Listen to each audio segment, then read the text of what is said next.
day, because indeed it is Savannah Lexicon time. This is WRUULP, Savannah, Georgia, 107.5 FM, WRUU.org.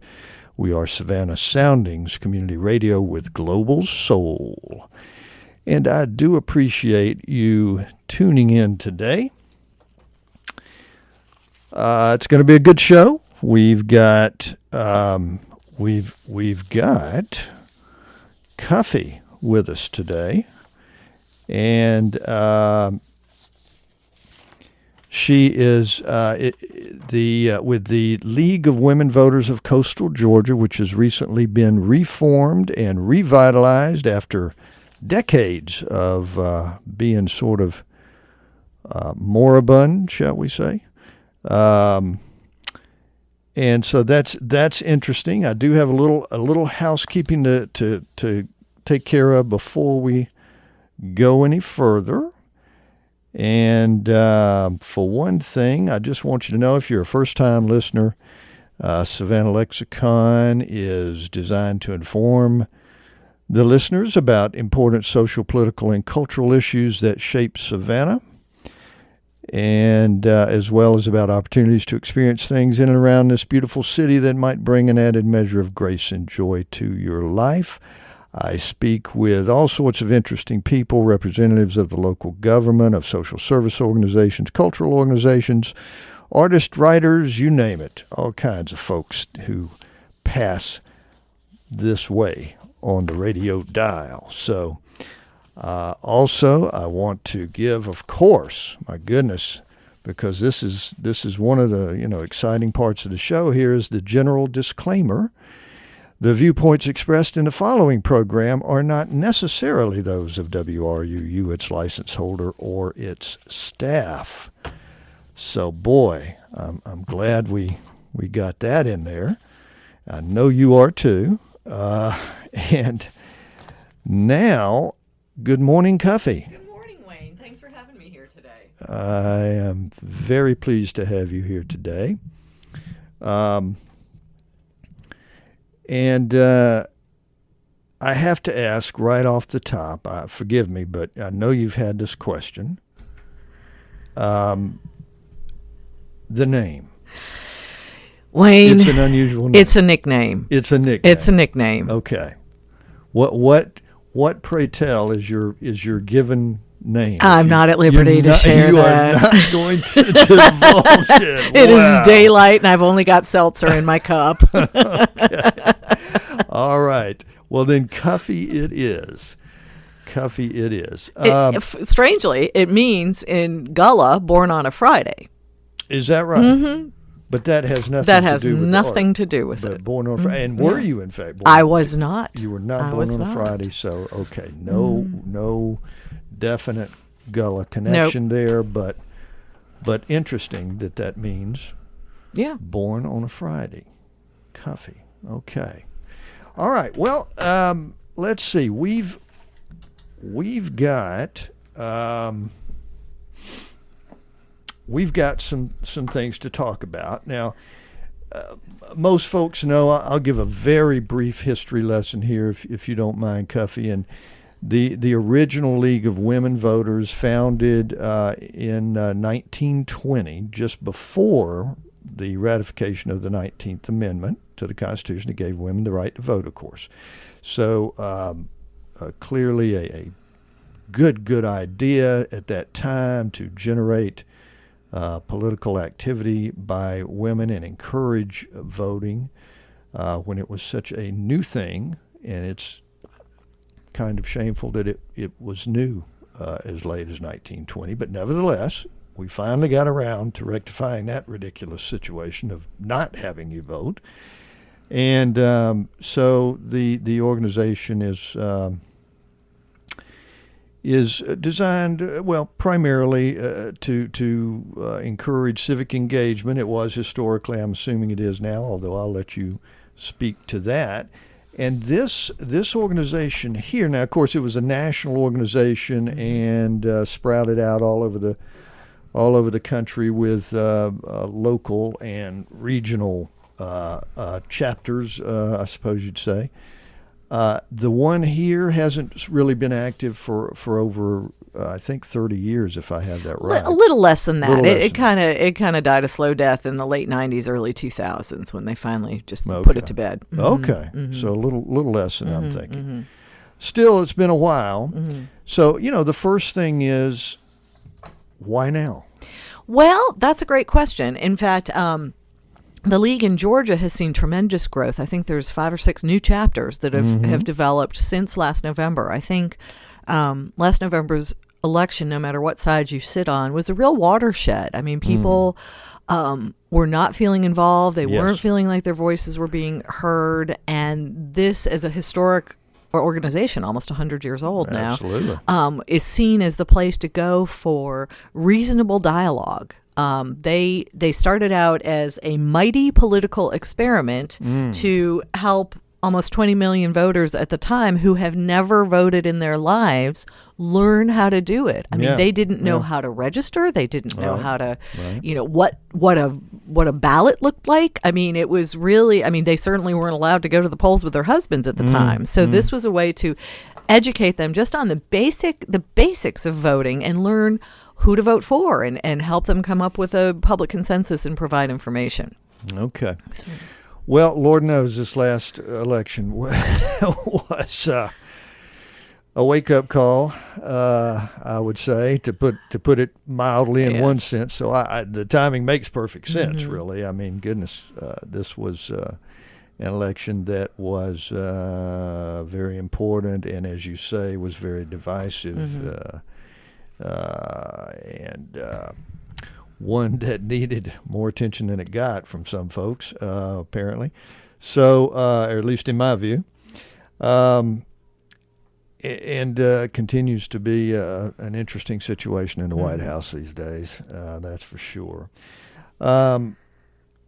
Okay, and let's take a step back for just a minute. Tell us a little bit about Cuffy. You are from... Well, I grew up in Rochester, New York, a long time ago, and I moved down here in 1983 to go to a little one-room brick schoolhouse called SCAD, and was one of the very earliest graduates there. I have a degree in preservation. I spent about 15 years in the field of downtown revitalization and economic development. Then left that to start a family. I've got 3 beautiful daughters, 16, 13, and 13. Twins, identical twins. Yeah, just really fast. Okay. And I then founded the Savannah Children's Choir so that my kids could have a place to sing, and was their executive director for 10 years. And now I have left that. I'm the director of operations for a fabulous young women's chorale called Rise Chorales. I do contract work. I have a professional organizing business called The Organized Woman, and I just kind of do stuff. Good. Yeah. Yeah. Well, that's good. It's good to do stuff. Yes. And it sounds like you've done a lot of good stuff. Well, I hope so. I hope so. Excellent.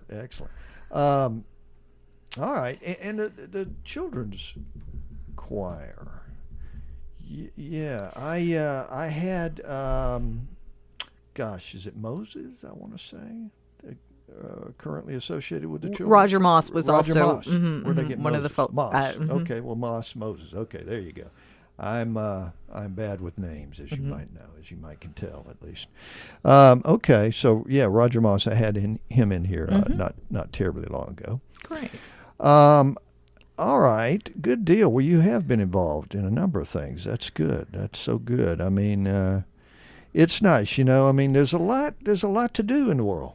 Sure, there's a lot that needs to be done. There's a lot that needs and sadly, I'm someone who just sees that I need to jump in and do it. Yeah, and but that's good. I mean, we need people who just say, you know what, somebody needs to do this, and I think I might be able to do, or at least contribute, whatever, and just jump in there, because Lord knows there's a lot that needs to be done in this world and in Savannah, Georgia. So that's good. Okay. So now, tell me how this kind of came about in the first place. That the league the idea here in Savannah. In Savannah. Well, I mean, of now. Right. In the initial, not an initial act, but here recently. I think what struck me during the year leading up to the election. And again, no matter what side you sit on, it was a traumatic election, I think, for everybody. Indeed. And I saw people just becoming increasingly polarized into these intractable silos. That are defined by their media, their bubble, whatever you want to call it. And that, social media had become such an important factor, and people were, losing virtual friends as well as real friends because of their opinions, their, kind of where they fell on the issues. And as someone who's lived in Savannah now as long as I have, that wasn't kosher with me. I mean, we are a city that I think can pride itself on its gentility, if you will. I know that sounds kind of weird in this day and time to say, but that we are able to be neighbors and speak to one another. And I saw that fading away. And I was looking for an organization that could allow me to kind of, I guess, dip my toe in what makes democracy work in a way that didn't further bury me into a silo. Right. And I really saw this as being the organization with almost a 100-year history that is known for doing that. Yes. We are a nonpartisan organization. That means we never support a candidate or a party. We do support issues and positions, absolutely, emphatically, and loudly, but we never support a candidate or a party. And that was really attractive to me in a time when things just felt so desperately partisan. Yeah. I also think this is an organization that over its years has really developed cred. I think people understand, they know the name, they sort of have a sense of a trusted organization. Absolutely. What I've discovered since being involved is it really is kind of the ultimate grassroots organization. The way they gather and make their position statements is across, from someone in our observer corps going to a city council meeting and seeing some issue bubbling up, and then somebody else in another one seeing it bubble up. And this is how these national issues, these stands that the league takes nationally, get developed. It's not somebody up in Washington saying, here's what we're gonna, say is the thing. It it totally emanates in a groundswell of support from the hundreds of thousands of local members and what they're seeing on the ground. That meant something to me. Yeah, that is that good. really so resonated. It percolates up from the bottom, from the grassroots organizations that are around and about throughout the nation. All right, well that sounds good. I can understand how that would be appealing, and I think the national organization does operate, if my information is correct, in every U.S. state. It does. So it's still a very very strong organization, and particularly around here, maybe people do kind of think of it in a historical context, but it is absolutely alive and well once again here in Savannah, GA. You mentioned the Observer Corps, so tell us a little bit about sort of the organization, the way it's set up. I know you guys have or are forming various kinds of corps and groups, however you call them. Tell us a little committees, bit. Yeah. So committees. There you go. This is the Observer Corps is one of our most, public faces of the organization. Is after receiving a very brief training, a volunteer can go out and they can sign up to sit in at city council meetings on Tybee or in Effingham or in Bryan County or whatever. They're given a form to fill out. They attend the meeting. They wear a button that identifies who they are. I usually send an email to the chairman of the organization saying, hey, by the way, we've got someone coming, just in case you're wondering why they're sitting there. They're a member of our Observer Corps. And they fill out this form, who was there, what did they vote on, did they seem engaged, was there good discussion on the different topics? Was there time given to the public to speak? All these kinds of things. And these forms are filled out and sent back in. And then they're shared with our communications chair who might say, here's an interesting issue that seemed to come up over here. Let me research this and do a little blog on that topic so that we can inform our members more. what I love about the Observer Corps is if you want to get involved, you don't have a lot of time, you can give an hour or two a month to go attend something that interests you. If you've got a child in the public school system, sign up to go to the school board. If you're interested in municipal politics, sign up to go to a city council or a county commission meeting. Yeah. And really get to learn firsthand. I think one of the other things we've discovered since doing this is, and as we're doing our program planning for next year, is we need a lot of kind of remedial government 101. I think people have been so distanced and just figuring out that there's someone else out there that's going to take care of it for them, that people have kind of lost the understanding of what exactly it is that a city does or a school board does or a county commission does. Yeah. So this is a great kind of one-on-one way to educate yourself and then help share the information that you've discovered there. So it's an exciting volunteer opportunity. There's information on our website, which is lwvcga.org. If you want to get involved, you just click on the link and we'll hook you up with some training and get you that coveted pin. Okay. All right. Good. And is there a Facebook page? There is. We have a Facebook page. Facebook page too. Okay. We have a Facebook group. Okay. And then we have our webpage. Okay. The webpage is the fount of most information. Most of it. Yeah, in most general, of it. I would think. Yeah. There. Yeah. Okay. And a Facebook group. Yes. Okay. Yeah. All right. Now, so you are president. I right? am. That's I the am. right thing. And so you've got several other officers. Yes. Vice president, treasurer, secretary, parliamentarian. Parliamentarian. Oh, that's a fancy. Yep. Susie sounding. keeps us straight and makes sure we're doing it right. And what about committees? Are you? I know you guys are very, very young in reopening this chapter, as it were, but so you're still kind of deciding how you're going to go and what you're going to do. We've got stuff going on. Oh, I know you got stuff going We've on. We've got for an sure. education committee right now. We discovered that the state of Georgia actually requires that all high schools hold a voter registration day. Well, I'm glad to hear that. I know. That's by statute. I'm kind of surprised, frankly, to hear that. Well, but and it's fascinating. I've got a kid in high school, and I've never seen it. So what we're doing is working with the Board of Registrars to see, to get our folks trained so that they can go into the schools and help volunteer. I think a lot of it is they just don't have the staff and the feet on the ground, and we sure have that. So that's another great volunteer opportunity, is doing voter registrations. There's a very specific training that you have to have in order to collect those votes and those registrations and transport them back. Right. But it's not long. It's not difficult. It's and we've had quite a number of our members already have done that, so that they can be ready to go when we launch this high school registration, or help partner with that to make that happen. We're also looking at doing it in some local colleges and so forth. Okay. So that's Good. one committee that's very active. We have another committee, our issues committee, that's starting to look at those issues. What are those things percolating up locally, so that we can host forums and have speakers to educate us all on what these issues are, whether it's the environment or how government works. We've just kind of launched a theme for our upcoming 2017-18 programs of just government 101. What is a city? Good, what is a city? good. What is a county? What is a school board? Yeah. What do they do? Just to, what's going on in the environment, all these different topics, just so that we can really understand.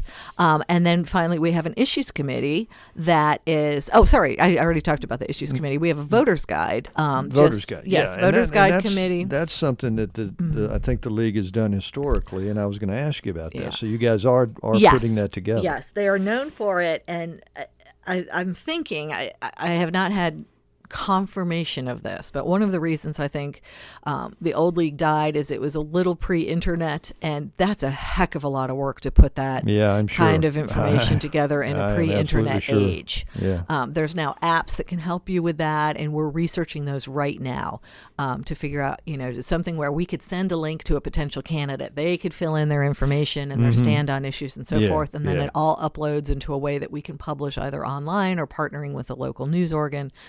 So we're in the process of actively investigating that right now. Good. Yeah. Okay, that would be certainly a valuable thing to. And that's kind of what they're known for. They're really exactly. known for that. It's historically, providing, just information, not tinged in any sort of partisan way, but here's the scoop on the candidates. Good. I am glad to hear that you guys are going. Now, may I ask you, and again, you're very, very young. You're just kind of startup situation at this point. I mean, how many members do we have at this point? Well, membership. And I say we, yes, membership is an interesting thing. So this whole thing started out in January. I put a little note up on Facebook, and I had 8 ladies join me for coffee. At a local coffee shop. Okay. And I'm like, okay, that's not bad. I mean, and they were perfect strangers to me. You know, I put the word out there and 8 people showed up, and I thought that was great. And then I said, well, I know this is morning and a lot of women work, so let's do something after work. So we had a little happy hour. Right. I expected about 10. We got about 50. Oh, I mean, we just took over this poor local restaurant completely unexpectedly. And then I said, okay, maybe we need a little bigger space. So we had a public meeting. We had 200 show up. Wow. And that was amazing. So we have about 200, between 200 and 300 on our list, let's say. Okay. Because we are still a member at large unit, the only way to join us is to join the state league. We don't have our own separate membership bank account, anything like that. So we've exceeded what our requirements are to move forward in this process to be our own little, league. And that's about a year-long process, and we're way ahead of the curve on that. But at our meetings, we have a good 30 to 50, depending. So yeah, we have a larger reach, and then as far as people in seats at meetings, again, it depends on the day, the rain, whatever's going on. But I feel I'm very pleased with the reception and the folks that are there. The diversity of age and race and every political thought has been very gratifying to me. Yeah, that's a good number. I mean, that you had 200 come out. That's amazing. Yeah. Because really, until that meeting, is that the one that was kind of received attention in the newspaper? I believe so. No, that one was actually, that was our annual meeting in May. We had Elizabeth McNamara, who is the former president of the Georgia League and also 2-time president of the National League, come down and address us. Okay, that's she's in Atlanta, so. It was great to have her down. She's just a visionary leader and a fantastic speaker, and just gave us so much information, our heads felt like we were about to explode. Well, it's there's a lot of information there, no doubt, when you get into anything regarding politics. But it sounds like some great attention that you've gotten and interest from the community. Wow, yeah. But it was good, obviously, for you. I'm sure a number of people who weren't aware of you became aware of you, through that article. Yes. I would assume. Yeah, we had a great article and an editorial in the Savannah Morning editorial, News. that's right, which was very, very supportive, of course, of the organization, and happy to see it being revived. So, yeah, you've gotten some good press, and that's always good. Now, another thought that rises to mind, and I'm jumping around all over the place here. That's fine. So hopefully you can follow. I'm sure you can. But so is membership strictly female? Not at all. Okay. Not at all. Okay. I figured that would be the it's case, funny. I don't think they're going to go around to changing their name to just the League of Voters after 100 years. But men are welcome and encouraged. We have a number of men in our group. In fact, one of them I know is one of the ones who just went and got trained on how to hold off-site voter registration. He and his wife are both involved. We've got a couple guys from sort of sons and partners or husbands of women who are involved, who are very enthusiastic members. So it is not for girls only. Okay. Well, that's good to know. That's good to know too, because it's good work. It's good stuff. So, anybody and everybody can be involved. Absolutely. That's nice. That's nice. And what about now? Do you have at this point regularly scheduled? We do. We meet on the first Thursday of the month. At 6:00, And during the summer, we're doing summer happy hours instead of having a There you more go. formal. I know. That'll encourage some additional attention Exactly. and attendance. So for June, July, and August, we're meeting at the Sentient Bean on Park Avenue, right at the One end of Forsyth one Park. of our underwriters. Yep, excellent. Good. And they've been very welcoming. You can get a cup of coffee or a glass of wine, and we just sort of sit around and chat. I think we talked about having some more guided chats, like maybe here's a topic we're going to talk about at this, this month's happy hour. Okay. And then starting in September, we'll go back to a regularly scheduled series of meetings. Now, the dates may jump a little bit in September, in the fall to spring season, just based on speaker availability. We've got some really ambitious programs we're trying to put together. But that's our aim, is first Thursdays of the month. Okay. Good. Yeah. And at the At Sentient 6:00. Bean. Well, at the this point, Sentient Bean for July and August. In August. Okay. And then you'll just kind of. And then we'll announce on our goes. website and Facebook page and all that. So it is. You do have any kind of information about upcoming events and that sort of thing going to be accessible at your at your websites. Okay. All right. Good. And do you again, fully recognizing that you're kind of still in startup mode, I mean, are you planning certain kinds of events other than just your meetings? We are.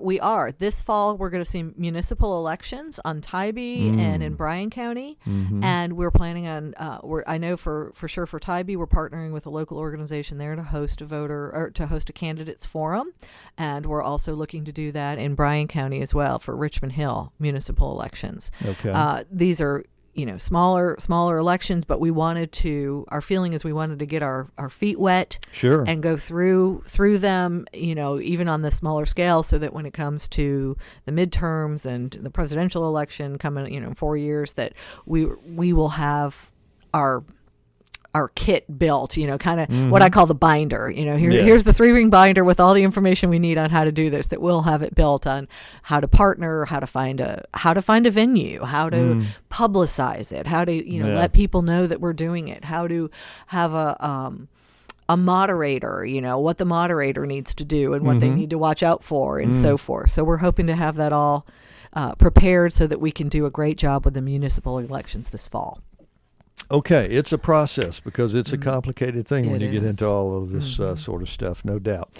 All right, we are fast approaching the kind of midway point, Cuffy, so I think that we are going to break away briefly. We're not going to be going long, folks, but allow us to get a little swig of water maybe or something to wet our whistle. And we will be back very, very soon. So just hang on for us.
This portion of WRUU-LP Savannah Soundings programming is made possible by a grant from Sentient Bean, offering fair trade coffee, vegan and vegetarian food, and breakfast all day. Located at 13 East Park Avenue, across the street from the tennis courts at Forsyth Park. Our menu and special events listings can be found at sentientbean.com. All right, we are back for the second half of Savannah Lexicon. I do appreciate you listening. And if you do enjoy our programming on WRUU-LP, please support the station with a donation. As an individual, you can give any amount, become a basic station member, or become a serious fan of the station. To check out membership rates and to donate to the station, go to www.wruu.org/individual. and select to donate monthly or subscribe to an annual membership. Again, to donate, go to the station, www.wruu.org/individual and select to donate monthly or subscribe to an annual membership. Thank you for listening to and supporting WRUU.org.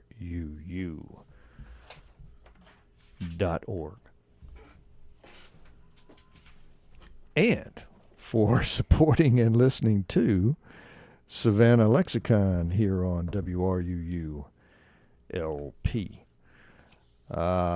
Also, let me just quickly say that next week's guests are going to be... well, let me hold off on that a minute. I'll tell you that here shortly. Okay. Cuffy, yes. So you've got the organization off and running now and starting up and getting going and had a lot of good attention. What can we say to those listening who might want to get involved and how they can go about doing that? What's the best route for such a thing? Well, I would encourage you to go to our website, which is LWV for League of Women Voters, CGA for Coastal Georgia. Again, that's LWVCGA.org. Read a little bit about us, look at the issues. You know, we've even got a meeting minutes. You can hear what it is we're talking about. And then I think we have some get involved information. I think the Observer Corps is a great way to start. If you're we also have a calendar listed on our website. We've got a great calendar chair who is letting us know when all the various municipal meetings are. If you want to just drop into one of those and see what's going on, you can check on the calendar. It says where and when it is. But just there's also a little way to sign up for the newsletter and to get involved. Okay, I was going to ask you about a newsletter. Glad to hear there's that. Yep. Yeah, we have a wonderful e-newsletter. Our communications chair is just rock solid, and we've got blogs and we've got calls to action and lots of information coming on through that electronically, which is fantastic. But yeah, or come to one of the happy hours and just meet us and say hi and see what you think. Yeah. Now this is a League of Women Voters, I guess nationally. It is a nonprofit or not-for-profit. Is that correct? It's actually it's a nonprofit, but it's what's called a C4. Like most nonprofits are 501c3 right. is the tax code that's on it. We are a nonprofit 501c4. Okay. Those are typically what's used for kind of lobbying organizations, but we are a nonprofit organization. Okay. So. Okay. I did want to just make sure about that. Also, the name, of course, is not just Savannah, but League of Women Voters of Coastal Georgia. So what size territory are you guys thinking to represent? If you can throw a rock and hit the water within about 60 miles, come on and visit us. There is no other organization here in coastal Georgia. There's no League of Women Voters of Brunswick or St. Mary's or Long County or anything like that. So right now we've got folks trucking over from Hinesville and on down. We've got some Bryan County members, Tybee. We've even got some girls coming over the bridge from South Carolina, where there isn't one in sort of southern or coastal South Really? Carolina. Oh, okay. Yeah. All right, So there's the league in Georgia has typically been fairly Atlanta centric. Right. I'm sure Atlanta is, Yeah, there's obviously. lots up there. But Yeah. but with the new growth that we've seen, that's kind of debunking that as well. We've got a new one up in Rabun Gap, Augusta. Really? We've got one over in West Georgia that's Really? yeah. Okay. So we've, like I said, we've got five new ones coming up as well as ours. So, Okay, so those that you're talking about, Rabun Gap, Rabun Gap, Rabun Gap. really, Mm-hmm, are new. yeah, they're brand new. Okay. They're brand new. So And- I mean, yeah. I get it. Was it true that Atlanta's was kind of the only Georgia entity for a while? Well, or- it's to differentiate. There is the state league is housed in Atlanta. right. Okay. Right. But then, since that's where most of our population is, Sure. there's a Marietta, DeKalb, there's a Oh, okay. Kennesaw. There's like so a lot of the Metro leagues Atlanta. are just Yeah. centralized, and they're different ones. I mean, because Right. even as big as Atlanta is, you're not going to drive across Atlanta traffic to get to a league across town. No. So Not if you can help it. right, and so the leagues there have been very active in kind of the Atlanta metro area historically. I mean, and they've been that way. And then, there's a league in Macon, there's one in Columbus, there's one in Augusta now. There's, Okay. so there's been a lot of growth across the state. So I'm hoping that there will be something else that joins us here in, South, Southeast, Southwest Georgia, so we're not the only one hanging. But for right now, we are representing the coast. If you are interested in issues in coastal Georgia, we welcome you to come and join Pretty us. much up and down the entire coast. Yeah, yeah. And so, do you happen to know, and you may not because it's South Carolina, but do you happen to know, I'm sure there's at least one in South Carolina somewhere, I would hope. I know that there is. I can't recall for what it is. There's probably Maybe one in Columbia, or Charleston or maybe Columbia. Charleston, Yeah, yeah. but we're just closer to the Bluffton Beaufort crowd. So True enough. mhm, Yeah. Okay. All right. Good. So they Yeah. are welcome to yeah, absolutely, to absolutely. come in as well. Mhm. And shoot, anybody's welcome almost Yeah. anywhere. Yeah, I imagine. exactly. If Come y'all on. want to come from Atlanta, come on Right. down. Come on We're down. happy. We're happy to have you down here for that as well. Mhm. All right. So it's a lot of work cut out for you and everybody involved. And everybody. Particularly the director or the committee folks and all that kind of thing. But still. Yeah, I am so blessed with a crackerjack board of directors. Mm. These women, they get it done and they don't mess around. So Good. I've got a wonderful vice president / president-elect, Stacy Lofton, who's just doing great work. I've got we mentioned my parliamentarian, Susie Myers, earlier. She has just extensive board development history. She knows how to get meetings run and get things done, and she knows everyone in town. Rebecca Rolfes is our at-large and communications chair as well. She's a marketing professional who is just a fantastic writer and communicator. Katie Williams is our secretary. She's also our calendar queen. She's real techno efficient. queen. Yeah, she's just doing an amazing job with the calendar. And anyways, we're just and then we've got some committee chairs that are in process right now. We had a great committee chair for our Observer Corps, but she's moving, so we're looking for someone else to pull into that position. Susan Trimble's done a fantastic job with that, and we're so sad to lose her. But yeah, we've got a great group that, I just kind of sit back. I went out of town for 2 weeks with my family and came home, and they just had it all done. So Nice. was great. It's good when you know that you can do that kind of thing and you've got dependable people to fall back on. Exactly. Excellent. Well, you do come at a good time, I think. I mean, any time would be a good time for this organization to come back into existence. But it is a good time. And I noticed in the Savannah Morning News editorial, which was very complimentary, about a month ago, that according to them, the voter turnout for some local races in districts that are majority Democratic and African American. Now you're nonpartisan, but nevertheless ranged from 9 to 17% in recent years, according to them, which I'm assuming is probably accurate. And so that's alarming. There's apparently very good turnout for national elections. Mm-hmm. And that's not unusual that everybody gets fired up over the national elections, although perhaps not fired up enough last time. But anyway, I'll slide right by that whole issue. But anyway, and it's the local and the state elections a lot of times that have such poor turnout and such a and shame. Surprisingly, those are the ones that really matter. I know. I mean, people.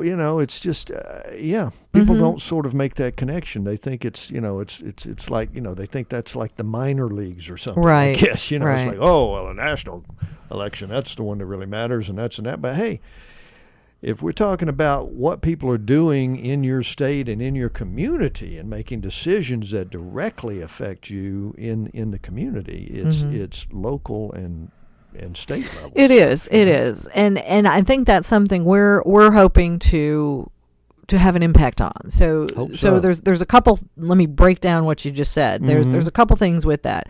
One, that there's other groups doing some great work with is a lot of these elections are unopposed, which I think is crazy. Yeah, true. So why there's true. almost a sense of why bother going? There's only one person there. They're going to win even if one person shows up at the poll. Yeah. Good So point. so there's some other organizations, partisan organizations in town that I think are doing some fantastic work with encouraging just people in general, women in specific, various, just to run. It's a very difficult and challenging thing. I mean, again, in this day of the internet, every college transgression that you may have had is going to come out and be a topic for conversation. I know. I'm never running for office. Me that's neither, for sure. honey. Me neither.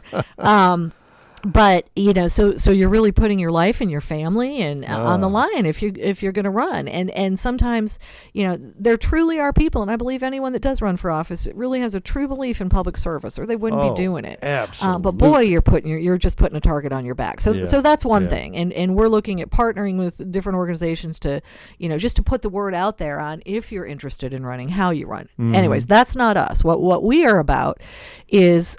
We feel strongly, nationally, historically, that everyone who has the right to vote should. Yes. They should. Yes. So what are those Absolutely. barriers? What are those barriers that are keeping that, what you just mentioned, 80 to 83 to 90% people home? For example, what we just discovered at a recent meeting is that there is a housing development that has predominantly elderly and disabled people. There is a polling location that's 1 block away from them, but because of how they're districted, they have to get across town to go use their vote. Yeah. Now that Right. shouldn't be. So that's Yeah. something we're going to look very seriously about is what are those barriers? Is it transportation? Is it registration? The league is very strong on kind of automatic voter registration. Georgia was unfortunately one of the first states to really put some barriers in the way of registering to vote, and Yep. along with some other states, and we are looking at ways to just try to make it a little easier. If you want to vote, you should be voting. If you are eligible to vote, you should be voting. Yeah. So I don't. In some ways, it's not even registering; it's getting them out. Maybe you don't have the information on the candidates to know who you're voting for or why. That's something we can help with through voter guides, through candidate forums and so forth, so that you can go in and not just say, "Oh, I like the sound of that name," or just straight party voting, because Right. you really should be knowing who you're voting for and why you're voting for them. Sure. So those are the three things I think. It's the the unopposed elections, I think, is a big one that kind of sucks the life out of you when you're looking at a vote. The second is sort of poll location and how you're getting there, and then the third is just the eligibility to vote. Are there barriers being put in your way to keep you from voting? I agree with everything you're saying, but we have to acknowledge number 4, which is just apathy. There is that. I mean, there is that. There is There's that. no denying that, because But I think the apathy, I would argue that I think the apathy comes from the fact that you're not educated, that you're, that you haven't been reached out to even know what the issues are, to give a darn about them. Yeah. So, Yeah. And I do, and I don't know about this. I'm not up on it.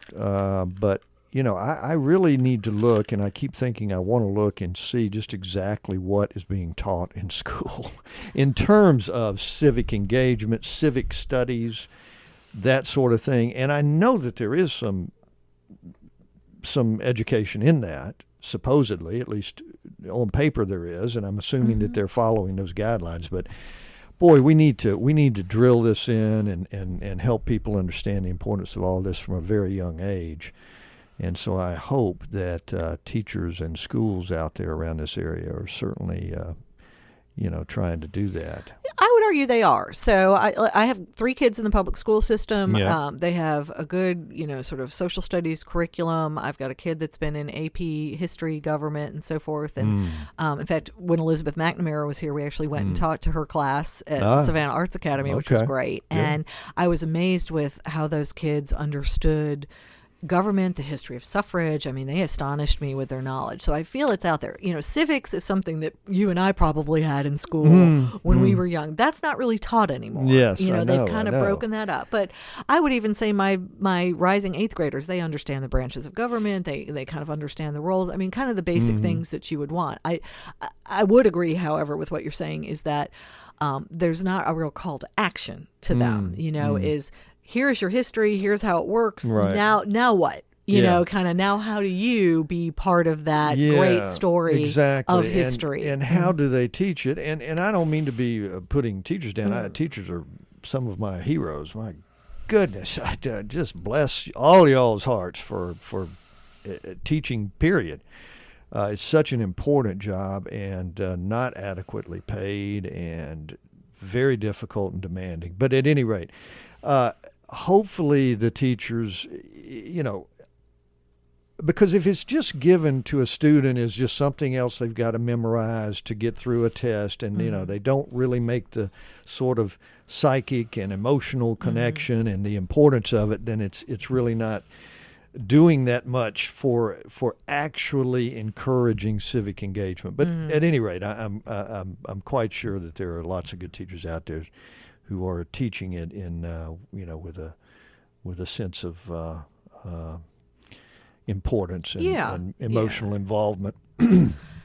Okay, Cuffy, we got to go. I'm going to take and go into the very last section here, and in which case I'm going to make some announcements and do some stuff like that.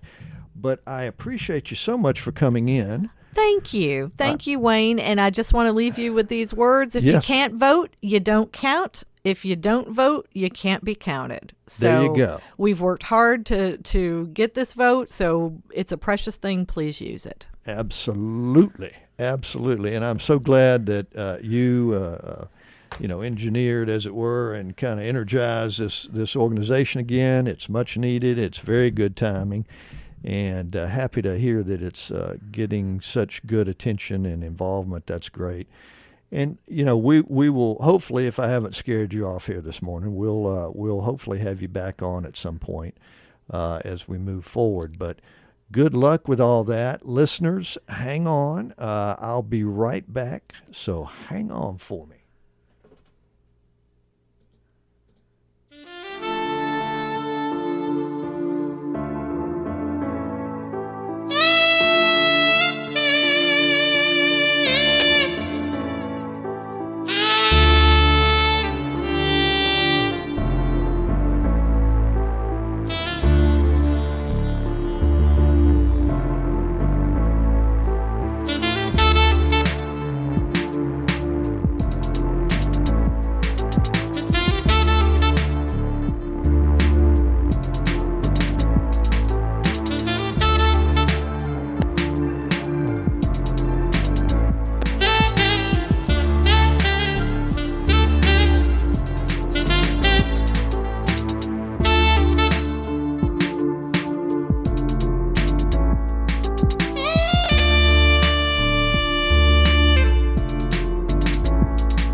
am back, but I was kind of getting into that jazzy groove going on there. But I do have a few things that I do want to say, as I normally do at the end of the show. So let's see, where shall we start?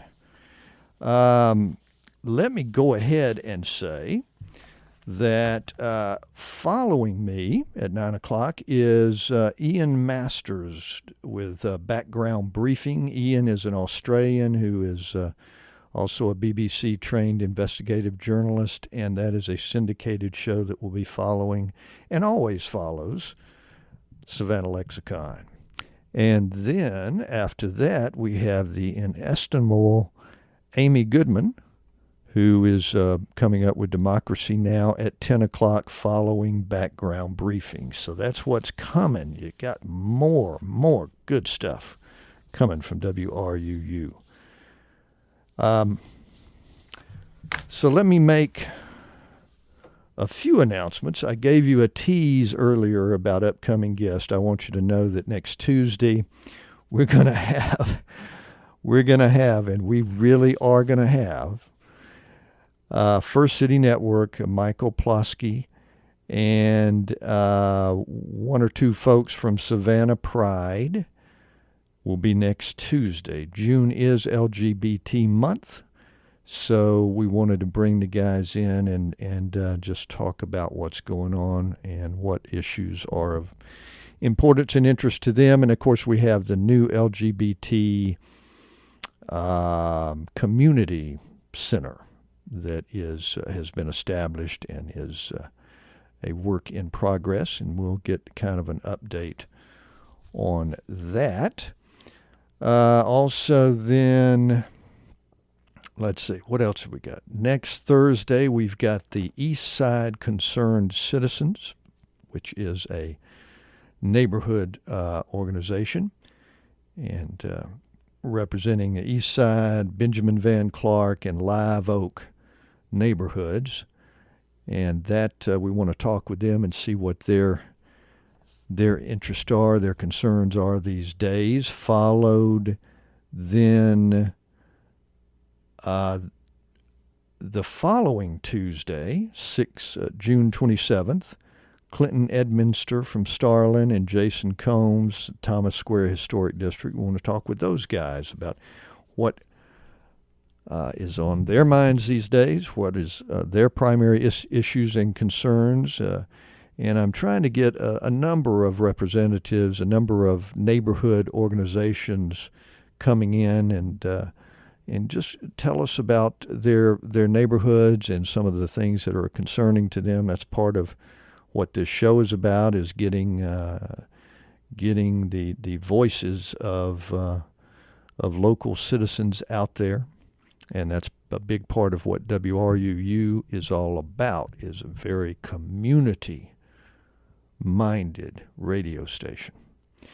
And then I think June 29th, the Thursday, June 29th, Tom Kohler with Savannah Citizen Advocacy is coming.